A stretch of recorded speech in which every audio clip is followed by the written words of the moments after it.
हाय दोस्तों, आप लोगों का हमारे YouTube चैनल पर स्वागत है। दोस्तों, समांतर श्रेणी की जो पिछली वाली वीडियो थी वो काफ़ी लंबी हो गई थी, इसलिए उसको वहीं पर कट करना पड़ा।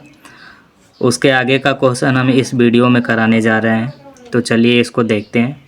क्वेश्चन नंबर 6, श्रेणी 5, 11, 17, 23 ... का nवां पद ज्ञात कीजिए। तो चलिए इसको सॉल्व करते हैं। तो दोस्तों देखिए, यहाँ पर हमने जो दिया गया था क्वेश्चन में, उसको श्रेणी को हमने यहाँ पर लिख लिया है और इसका हमें पूछ रहा है nवां पद ज्ञात कीजिए। तो इसको सबसे पहले इसका nवां पद का सूत्र लिखेंगे। an बराबर होता है a प्लस ब्रैकेट में 1 - 1 इंटू डी करके होता है। अब यहाँ पर a1 हमें निकालना है, तो इसको ऐसे ही रहने देंगे। a की वैल्यू हमें दिया है 5, यहाँ पर 5 रख दीजिए। n हमें नहीं पता है तो n को n ही रहने दीजिए, -1 कर दीजिए। डी मिस होता है सर्वांतर। सर्वांतर कैसे निकालते हैं?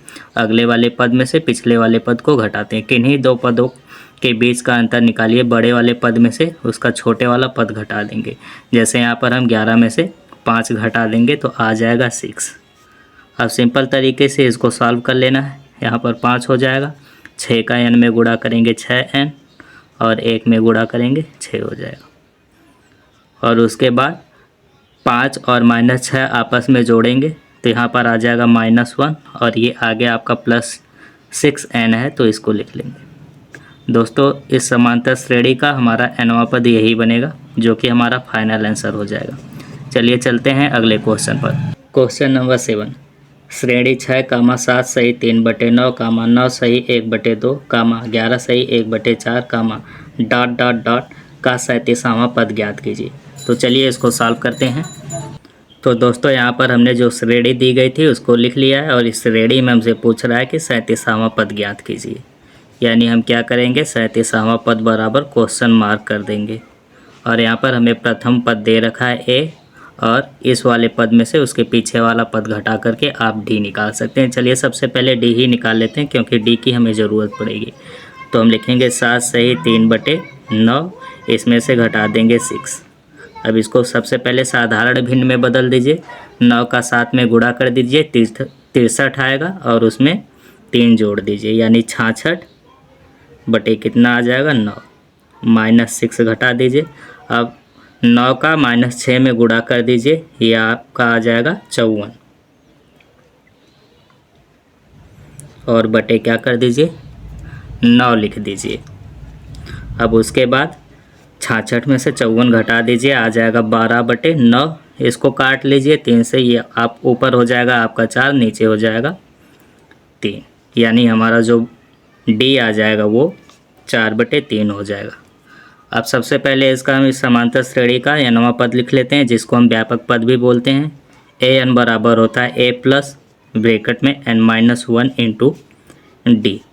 यहाँ पर हमें a पद दे रखा है, n के स्थान पर आप 37 रख लीजिए, क्योंकि हमें 37वां पद ही निकालना है। तो a के स्थान पर यहाँ आप 6 लिख लीजिए, प्लस n की वैल्यू हमें पता है 37, 37 में से 1 कम कर दीजिए और d की वैल्यू हमने अभी निकाला है 4/3। अब इसको आसान तरीके से आप सॉल्व कर लीजिए। 6 प्लस 37 में से 1 कम करेंगे 36 और गुणे में 4/3 आप लिख लीजिए। 3 से काट दीजिए 36 को, 12 बार में कटेगा, 12 का 4 में गुणा कर दीजिए, 48 आएगा और 48 आप 6 में जोड़ दीजिए, तो 48 6 54 हो जाएगा। यानी ये जो हमें समांतर श्रेणी दी है, इसका 37वां पद कितना हो जाएगा 54। यही हमारा फाइनल आंसर बन जाएगा। चलिए चलते हैं अगले क्वेश्चन पर। क्वेश्चन नंबर 8, समांतर श्रेणी 72, 63, 54, का कौन सा पद शून्य है? तो चलिए दोस्तों इसको भी सॉल्व कर लेते हैं। तो दोस्तों यहाँ पर हमने श्रेणी को लिख लिया है और इस श्रेणी में हमें पूछ रहा कि कौन सा पद इसका शून्य होगा। तो हम लिखेंगे कि माना इस श्रेणी का nवां पद शून्य होगा, यानी an बराबर 0 हो जाएगा, ऐसा हम मान करके चलेंगे। और यहाँ हमसे n का मान पूछ रहा है, तो सबसे पहले हम व्यापक पद का सूत्र लिखेंगे। an बराबर a प्लस ब्रैकेट में n-1 इंटू डी होता है। अब चूँकि हमने an बराबर क्या मान के चला है 0, तो यहाँ पर 0 हो जाएगा। और a मीन्स प्रथम पद जो कि हमें दिया गया है 72, प्लस n की वैल्यू हमें पता करना है तो इसको n ही रहने दीजिए, -1 कर दीजिए। और d मीन्स होता है सर्वांतर। सर्वांतर कैसे निकालते हैं? अगले वाले पद में से उसके पीछे वाले पद को घटाते हैं। तो 63 में से आप 72 घटाएंगे तो आएगा आपका -9। अब इसको आसान तरीके से सॉल्व कर लेते हैं। ये जो माइनस है प्लस में गुणा करेगा, तो प्लस और माइनस का गुणा माइनस हो जाएगा। अब इस पूरे वाले पद को उस साइड लेके जाते हैं, तो ये इधर माइनस था तो उस साइड प्लस हो जाएगा, यानी कि n-1 गुणे में 9 आ जाएगा। और इस साइड ये आपका बचेगा 72। 9 से काट दीजिए 72 को, 9 एकम 9, 9 अठे 72। अब यहाँ पर n-1 है और इस साइड इक्वल टू 8 है, तो इसको हम सिंपल तरीके से पहले एक स्टेप में लिख लेंगे। अब चूँकि इस साइड ये -1 है, तो इस साइड जब ये आएगा तो क्या हो जाएगा? +1 हो जाएगा। 8 में +1 कर देंगे तो n की वैल्यू हमें पता हो जाएगी 9, यानी कि समांतर श्रेणी का जो 9वां पद होगा वो क्या होगा? 0 होगा। और यही हमसे पूछ रहा है, तो इसका आंसर आपका जो बनेगा 9वां पद। चलिए दोस्तों चलते हैं अगले क्वेश्चन पर। क्वेश्चन नंबर 9, समांतर श्रेणी 100, 90, 80, ... का कौन सा पद 0 होगा? तो दोस्तों ये भी पिछले वाले क्वेश्चन की तरह सेम है, तो चलिए इसको भी सॉल्व कर लेते हैं। तो दोस्तों 9वें वाले क्वेश्चन की हमने समांतर श्रेणी जो दी गई है उसको लिख लिया है, और इस श्रेणी में हमसे पूछ रहा था कि इस श्रेणी का कौन सा पद 0 होगा। तो हमने मान लिया है कि माना इस श्रेणी का nवां पद 0 होगा, यानी an बराबर हम क्या रख के चलेंगे? 0 रख के चलेंगे। और यहाँ से हम क्या करेंगे? n की वैल्यू फाइंड आउट करेंगे, यानी वो पद ज्ञात करेंगे जो पद क्या होगा? 0 होगा। तो सर्वप्रथम हम क्या करेंगे? समांतर श्रेणी का व्यापक पद का सूत्र लिखेंगे, a प्लस ब्रैकेट में n-1 इंटू डी। ये सूत्र हमारा होता है जहाँ पर हम an बराबर क्या मान के चलेंगे? 0। तो an के स्थान पर 0 रखेंगे। a मीन्स होता है प्रथम पद जो कि हमारा 100 दिया है, तो यहाँ पर आप 100 लिखेंगे, फिर प्लस लगाएंगे। n चूँकि हमें पता करना तो इसको ऐसे ही रहने दीजिए। डी मीन्स होता है सर्वांतर। सर्वांतर कैसे निकालेंगे? 90 में से आप क्या कीजिए? 100 को घटा दीजिए, तो ये आपका आएगा -10।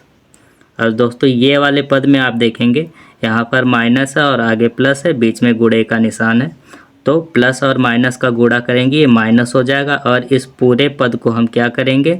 दूसरे वाले साइड लेके जाएंगे, तो दूसरे वाले साइड में जब लेके जाएंगे तो ये प्लस में हो जाएगा, यानी कि हमारा जो पद बनेगा वो ये बन जाएगा। और इस साइड अकेला क्या बचेगा? 100। 0 0 से कैंसिल कर दीजिए, यानी कि n-1 बराबर आ गया 10।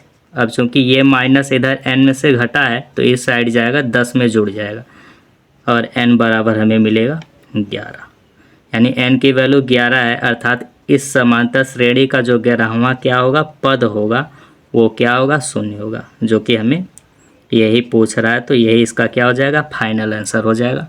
चलिए चलते हैं अगले क्वेश्चन पर। क्वेश्चन नंबर 10, समांतर श्रेणी 24, 21, 18, का कौन सा पद पहला ऋणात्मक पद होगा? तो चलिए दोस्तों इसको सॉल्व कर लेते हैं। तो दोस्तों 10वें क्वेश्चन में दी गई समांतर श्रेणी को हमने लिख लिया है। इस श्रेणी में हमें पूछ रहा है कि कौन सा पद होगा जो पहला ऋणात्मक पद होगा।